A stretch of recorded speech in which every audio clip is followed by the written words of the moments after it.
Hello, I'm Rhonda Olsen from Women Shine. I'm at the Relaxation Centre doing the Bones for Life class, and so I just thought I'd just make a little video for the lovely students here. We've got one lovely guy, Louis, and 8 beautiful women. So we've been looking at how do we find length and strength through our spine.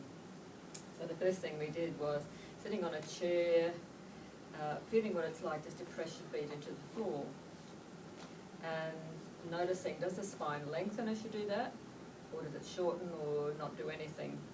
So we get tension in our spine and it stops that movement actually happening. So what we're going to do is get a little cushion like this, fold it in half, place it in the lumbar spine, sit back in the chair and feel what it's like to press your feet into the floor so that the lumbar spine can lengthen. And in this process, it's like just letting these support you so that that movement happens like that. So that's the first little thing we did. Then we looked at, sometimes the lumbar spine is really, really tight, so we looked at how do we release the tension in the spine by doing little gentle movements like this, taking the hands down, the leg, the outside, the inside. You might find it makes you yawn as you do that little movement. And so it's just like doing those little movements. If you feel that releases the tension, this is a lovely thing to do just for your back anyway, if you get that tight feeling in your back when you're sitting a long time. Then we come to put this back again and see if that makes any difference of how now the spine is lengthened a little bit, how that pressure then goes through your spine. So feeling how as you press back into the back of the chair that your spine lengthens. Okay, so the next thing we looked at was how do we get length in the spine? The part of the spine that loses its length is the lumbar spine, where that curves like this, and the neck. And then the thoracic spine is where everything's all stiff. So we want to teach the neck how to be lengthen more, and eventually teach the thoracic area how to be freer, how to move more. So we started off doing a little movement of just standing near a chair and just bending the knees, so that feeling how as you bend the knees at the lumbar spine, press back into your hands.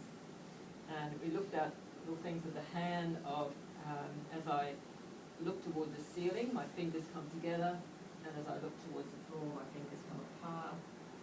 Like that little movement.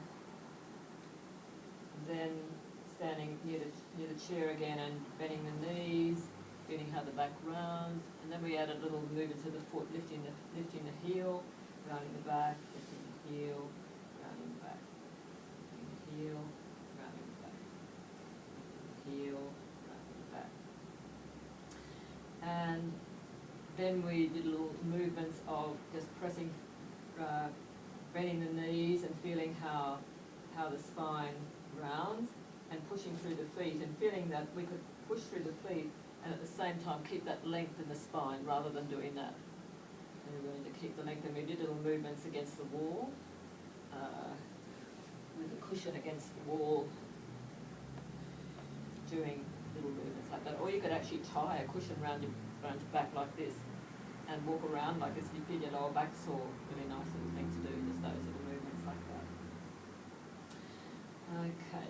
And next thing we looked at was the neck itself. So the neck, we put our little finger on the base of the spine, at the top of the neck, point a finger on the base of the neck, the middle finger's in the middle here, looking up to the ceiling, feeling how the fingers come together, looking down, feeling how the fingers come apart. Feeling this curve in the neck, and how the neck straightens.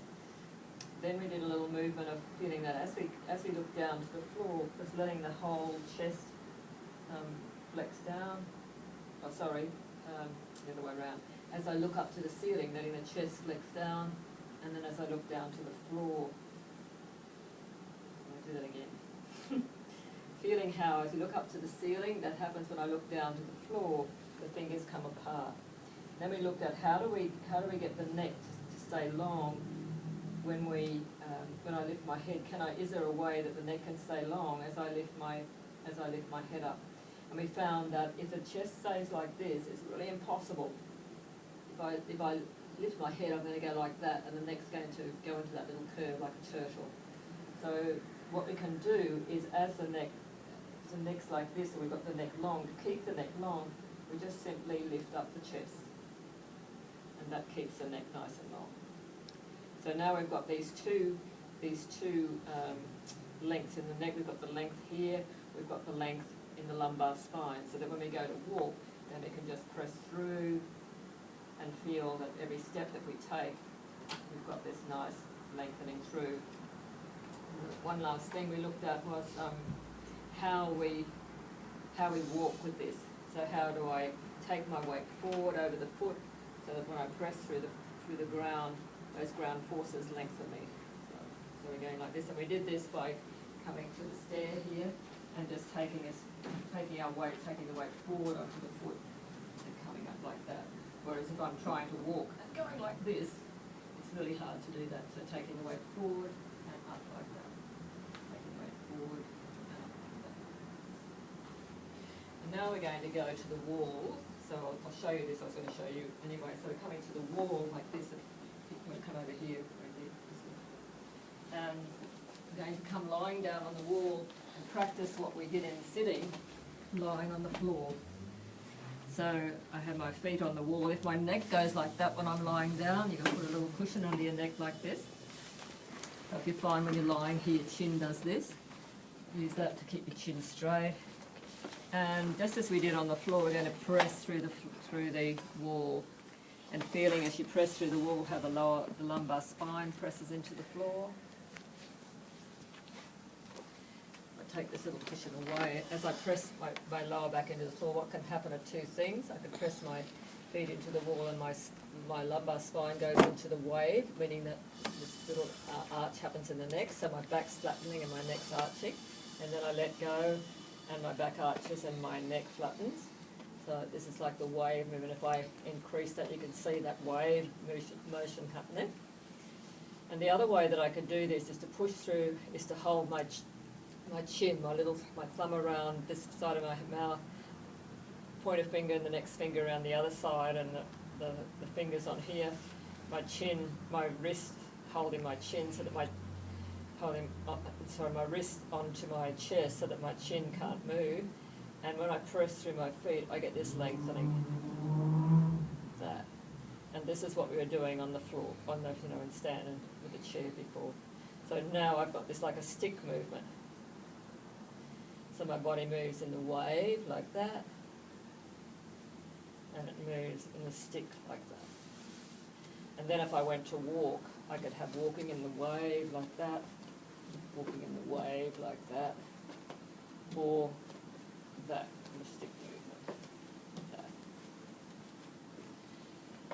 Then if I come and bring this up to standing, then I can do this so that I could practice this against the wall again.